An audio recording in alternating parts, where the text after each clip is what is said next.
مال خرچ کرنے میں بھی میانہ روی سے کام رکھتے ہیں، نہ تو بخل کرتے ہیں نہ فضول خرچی، انسانی جان کی حرمت اس قدر ملحوظ رکھتے ہیں کہ کسی کو ناحق قتل نہیں کرتے، بدکاری سے کوسوں دور رہتے ہیں، جھوٹ اور گناہوں کے مجلسوں کے قریب نہیں جاتے، فضول باتوں اور فضول کاموں سے انہیں سروکار نہیں ہے، بغیر تحقیق کے کسی کام میں نہیں پڑتے اور بغیر تصدیق کے ہر بات کو مان نہیں لیتے۔ اب یہاں پہ میں نے 9 لگائے ہوئے ہیں، دیکھیں نا 9 8 7 یہ سارا لکھا ہوا ہے، یہ صفات ہیں، پوائنٹ لکھے ہوئے ہیں، آپ نے بھی اس کو ایسے ہی لکھنے ہیں کیونکہ یہ آ جاتی ہوتی ہیں کہ جو اللہ تعالیٰ کے نیک بندے ہیں ان کی صفات لکھیں۔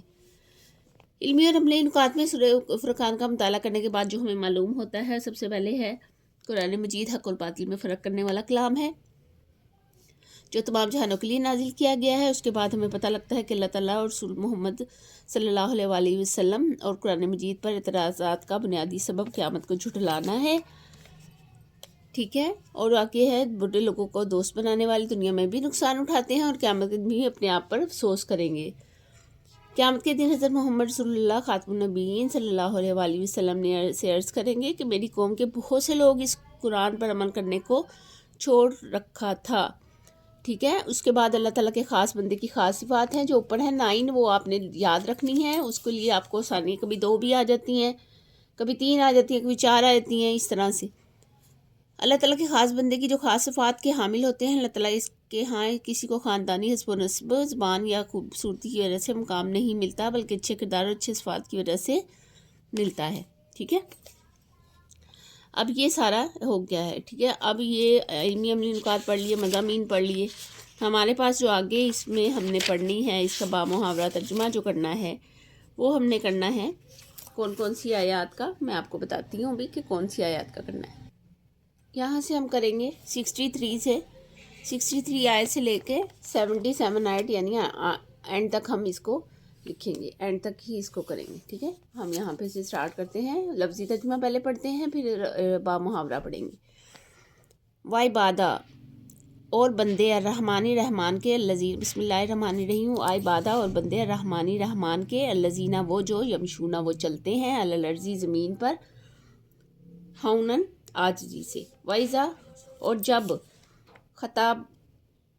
خطابہم اور جب بات کرتے ہیں ان سے، خطابہ بات کرنا، ہم ان سے، الجاہلون جاہلوں سے، قالو کہتے ہیں، سلام سلام ہے، یعنی وہ ان سے بات نہیں کرتے اور سلام کہہ کے آگے چلے جاتے ہیں۔ اس کا بامحاورہ ترجمہ ہے، اور رحمان کے بندے وہ ہیں جو زمین پر عاجزی سے چلتے ہیں اور جب وہ جاہل لوگوں سے بات کریں تو کہتے ہیں سلام سلام ہے، یعنی سلام کر کے آگے چلے جاتے ہیں۔ آگے ہے والذین اور جو وہ لوگ یبیتون وہ گزارتے ہیں لربہم اپنے رب کے لیے، سجدن سجدے میں، و قیامن اور قیام کرتے ہوئے، یعنی وہ لوگ جو راتیں گزارتے ہیں اپنے رب کے لیے سجدے اور قیام کرتے ہوئے، یعنی وہ راتوں کو عبادت کرتے ہیں۔ آگے ہے یہ نیک بندوں کی صفات بیان ہو رہی ہے، والذین اور جو لوگ یقولون وہ کہتے ہیں ربنا ہے ہمارے رب، اسرف پھیر دے انا ہم سے عذاب جہنم کا، اور یہ وہی لوگ ہیں جو کہتے ہیں کہ اے اللہ ہمارے سے عذاب جہنم پھیر دے، ان عذابہ بے شک اس کا عذاب، یعنی کس کا، جہنم کا،